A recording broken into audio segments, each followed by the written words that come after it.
Bismillahir Rahmanir Rahim. We will start with quote of the day, which is from Surah Rum in the Holy Quran. So be patient. Indeed, the promise of Allah is truth. I am Dr. Taimia Ayub, and today I will be presenting the topic of IDSR, Integrated Disease Surveillance and Response, under the supervision of Professor Dr. Saira Afzal, Dean Institute of Public Health, Lahore. This is the outline of today's lecture. We will start with the global health security and what does it mean, then international health regulations, then we will come to IDSR, operational strategy for surveillance and response, its core components, linkages between IDSR and IHR core capacities.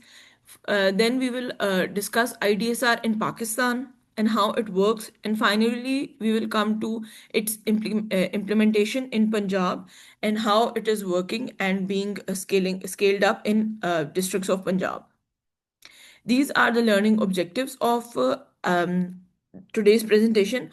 The most important learning objective is to explain the linkages between GHSA, IHR, and IDSR and how they are linked with one another and what is the capacity and what is the working behind each of these components. And then finally, the practical implication of IDSR and how they are working. So this is a very important summary diagram explaining between IHR, GHSA, and IDSR. So IHR stands for International Health Regulations, and these are basically legally binding and core capacities, which gives us a global framework and they set us global standards. And then we have Global Health Security Agenda, which is GHSA, which is about capacity building, providing technical assistance, and providing funding support to the countries where they need it. And then finally, we have Integrated Disease Surveillance and Response, which is about disease detection, outbreak investigation, lab confirmation, and rapid response at country level for surveillance, alert, and response. And this is basically about national strategies. So let's discuss. Before discussing, this is the idea behind today's presentation that in this world and in these times, an infectious disease threat anywhere in the world can be a threat everywhere. So basically, if any each country or if any part of the world is at threat from an infectious disease, it means that all of the world is at threat. And we have very well seen that during the COVID-19, which is the latest and the most important example of this infectious disease threat. So now we will come to global health security agenda. Why global health security? So basically, in the modern times, globalization is there. Public health event in one location can be a threat to other location. There is continuous emergence and re-emergence of infectious diseases and increased pace of spread. Then we have biological and chemical threats of deliberate use of these kinds of weapon, which can be made in laboratory or industrial accidents. Then any unusual disease, serious or unusual disease events, which are increasing and are becoming inevitable in the current times. And all this have impact on health, economy, and security of all the countries around the world. So, Global Health Security Agenda is a voluntary international partnership which was launched in 2014. It is multi-sectoral initiative between health, agricultural, defense, security, and it is designed to accelerate global health security capacity. Why was GHSA established? It was catalyzed by Ebola outbreak of in West Africa in 2014. And recognition of weak national preparedness systems and gaps in implementation of global commitments. And its goal is to move from policy commitments to operational capacity. GHSA framework originally structured around three main pillars, which are prevent, detect, and respond. And each of these three pillars has more components further. So the disease don't respect geographical boundary borders. They can be easily transported by people within countries and across continents. By preventing vaccine preventable diseases, VPDs, globally, CDC is protecting Americans from VPDs coming into USA from other countries. So this is a message from CDC about global health security.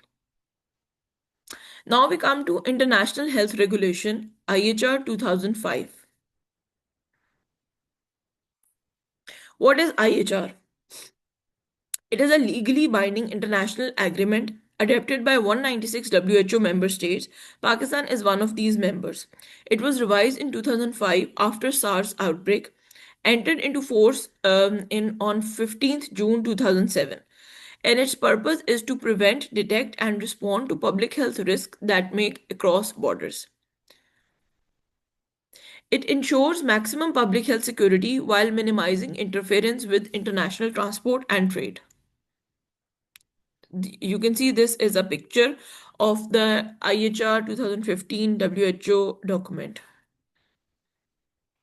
So, this documentation and this agreement did not evolve in a single year or in few months. There has been a long history, which ultimately led to the final development of this document.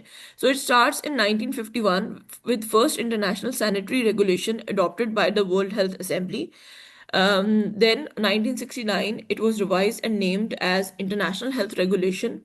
In 1995, Resolution WHA 48.7 called for revision of IHR, and between 1995 to 2005, 10 years of negotiation involving public health specialists, legal experts, diplomats, and political dignitaries from across the countries and across the world.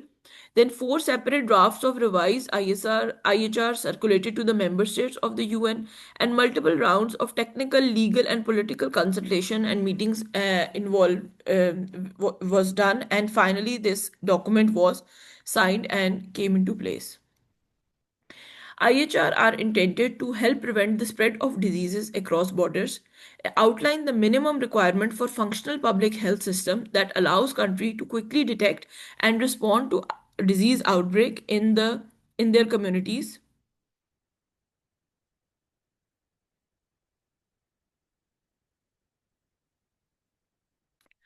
And then the purpose and scope of IHR in detail is to prevent, protect, and public health response to international threat, maintaining state sovereignties, avoid unnecessary disruption of international travel and trade, not limited to specific diseases, applicable to the health risks even, for example, irrespective of their origin or source, follow evolution of disease and factors affecting their emergence and transmission. It has much broader scope, more operational. It has also national and WHO IHR focal point and competent authorities, global event management through consultation, notification, verification, and assessment, public health emergencies of international concern, recommended measures from WHO in the public health emergencies of international concern, national core capacity requirements, and intersectoral approach. And all this is included. So, why should countries implement IHR? To detect and contain public health threats faster, to contribute to international public health security, and to enjoy the benefits of being a respected partner. Countries will receive WHO assistance in building core capacities, WHO's guidance through outbreak investigation, risk assessment and response, WHO's advice and logistical support, information gathered by WHO about public health risk worldwide, and assistance to mobilize funding support and improved coordination. So this is IHR monitoring and evaluation framework. It has annual reporting, after action review, simulation exercises, and joint external evaluation. All this is part of the IHR. So the main components are transparency, mutual accountability, trust building, appreciation of public health benefits, dialogue, and sustainability. After the brief introduction of GHSA and IHR, now we come to Integrated Disease Surveillance and Response, or IDSR. So the background is, as explained before, also that there is increasing frequency of emerging and re-emerging infectious diseases, which due to global interconnectedness, rapid cross-border transmission, there are weak surveillance systems which delay outbreak detection across the countries. There was a need for integrated real-time laboratory supported surveillance. An alignment with international health regulations document IHR. So all this background leads to the ultimately the development of integrated disease surveillance and response, which is a strategy developed by WHO to integrate multiple surveillance system, strengthen early detection, improve data analysis and feedback, ensure timely public health response, and it was originally launched in Africa in 1998 and later adapted to in other regions.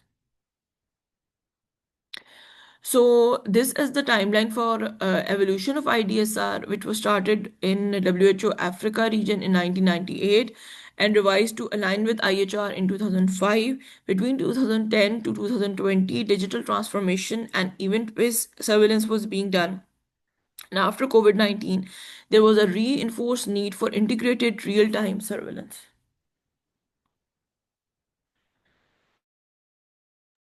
So this is a timeline for the development of IDSR, and it kind of some of the events are overlapping with the IHR as explained. So you can see in 1993 ideas there was conception of the idea. In 98 the resolution was adopted initially in Africa. In 1999 2000 the implementation was being launched and the technical guideline implemented. And then in the early 2000 IDSR was adopted and IHR was also implemented with that. Later, the technical details were being done, and digital and e-learning modules were developed. And again, finally, in 2017, key performance indicators were developed. E-learning officially was launched, task force reactivated, and so on. So there have been different phases in the evolution of IDSR.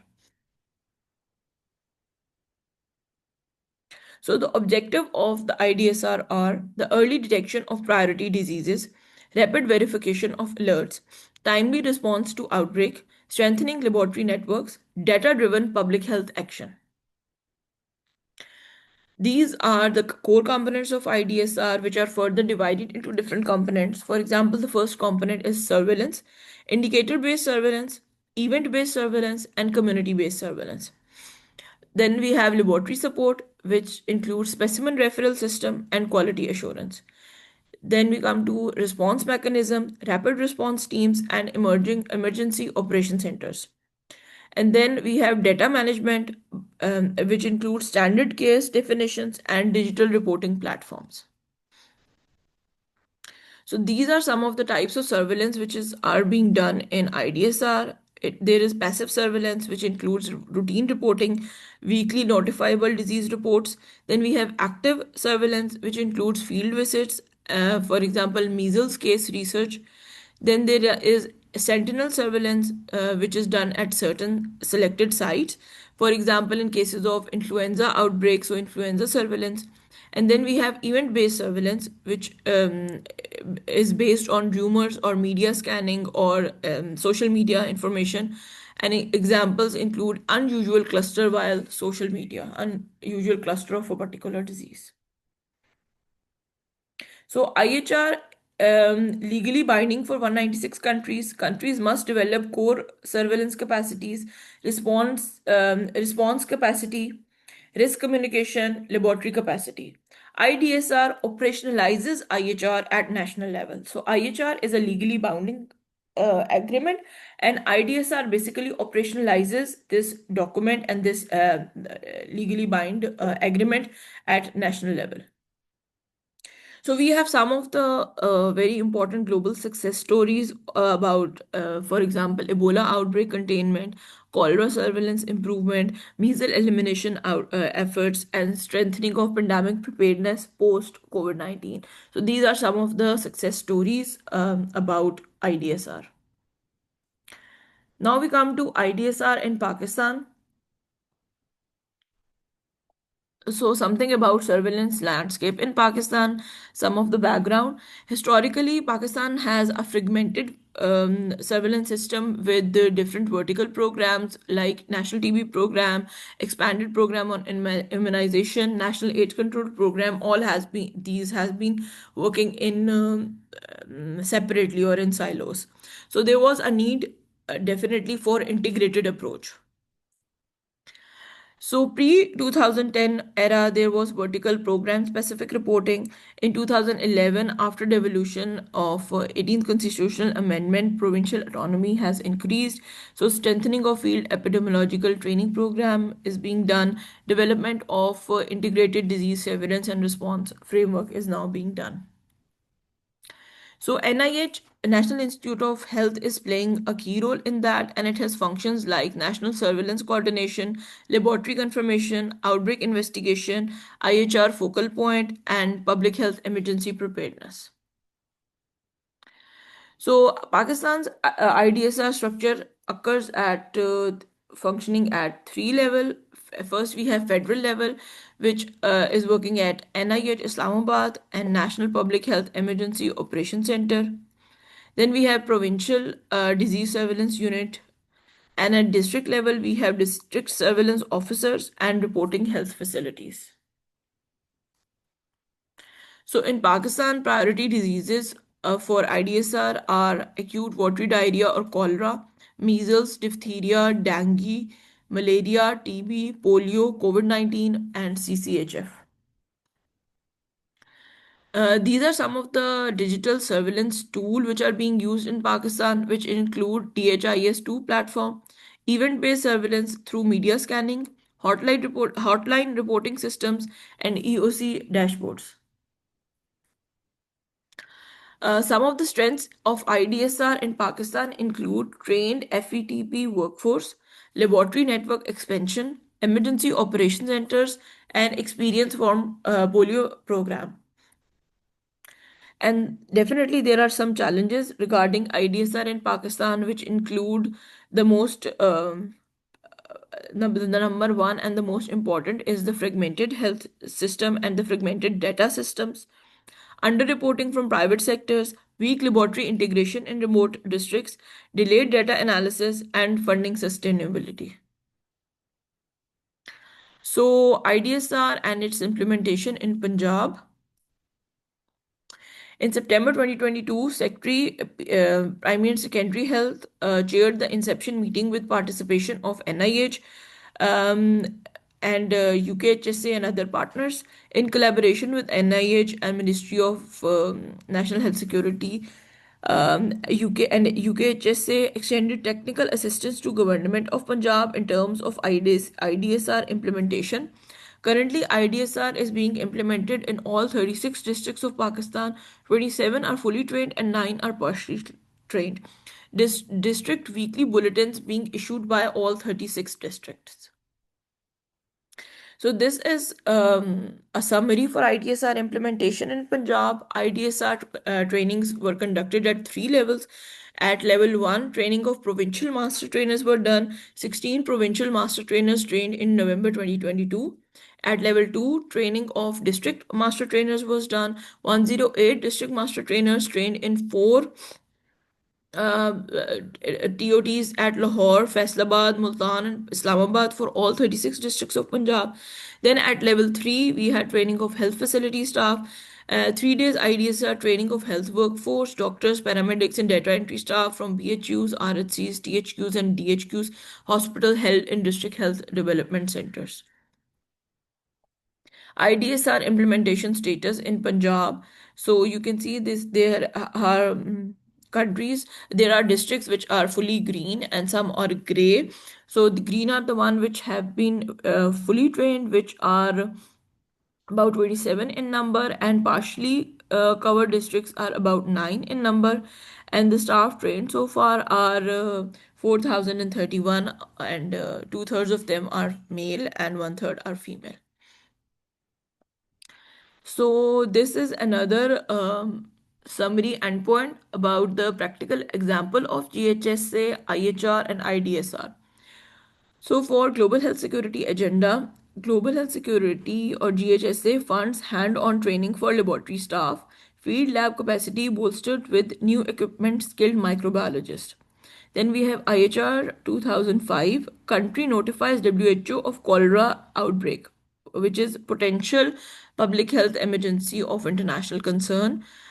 Health officials assess outbreak, notify WHO within 24 hours if international spread risk is identified. Then we have IDSR. IDSR Rapid Response Team investigates cholera cases. District Health Team examines reports, sample collection by lab technicians for swift confirmation. So basically, this moves from the downward to the upward direction from the local level and the national level, and then global level. So it starts with the IDSR, then IHR, and so on. So this was the summary and important points regarding IDSR in today's presentation. Now we come to the multiple choice questions for from the today's class. So now we come to multiple choice question number one. Which statement best describes the relationship between IHR 2005 and IDSR? IHR provides a legal framework while IDSR operationalizes surveillance. IDSR provides a legal mandate while IHR implements surveillance at district level. Or IHR and IDSR are parallel voluntary initiative without formal linkages. Or IDSR replaces IHR in countries with decentralized health system. Or IHR functions only during pandemics while IDSR functions during epidemics. A. Yes, the answer is A. Yes, IHR provides the legal framework. Okay, now MCQ number two. The Global Health Security Agenda was primarily established to replace international health regulations with a voluntary framework, establish global funding pools for outbreak compensation, or C. Accelerate measurable national capacities for prevention and detection, or D. Centralize outbreak reporting under WHO headquarters, or E. Standardize clinical management guidelines for infectious diseases.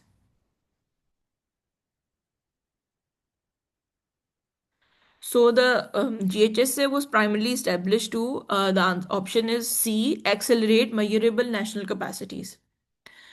MCQ number three, a district surveillance officer detects an unusual cluster of hemorrhagic fever cases reported through social media before routine reporting. This is an example of sentinel surveillance using designated reporting facilities, passive surveillance through weekly aggregated reports, active surveillance through scheduled field verification visits, event based surveillance by informal information sources, or indicator based surveillance using predefined thresholds. D. Yes, it is. Yes, no, it is D, event-based surveillance. MCQ 4, which of the following is a core capacity requirement under IHR 2005? Implementation of universal health insurance coverage, development of tertiary care infectious disease hospital, creation or C, creation of disease specific eradication program, or D, establishment of lab and risk communication system, or E, integration of private pharmaceutical supply chains. A. So, core capacity requirement under IHR is answer is D, establishment of lab and risk communication systems. This is MCQ 5. Following the 18th constitutional amendment in Pakistan, disease surveillance responsibility primarily shifted towards federal consolidation under a centralized emergency authority, international partners through technical assistance agreement, military led emergency response coordination structures, or D. District governments without provincial oversight mechanism, or E. Provincial governments with increased administrative autonomy. E. Yes, it is E. Provincial governments. Yes.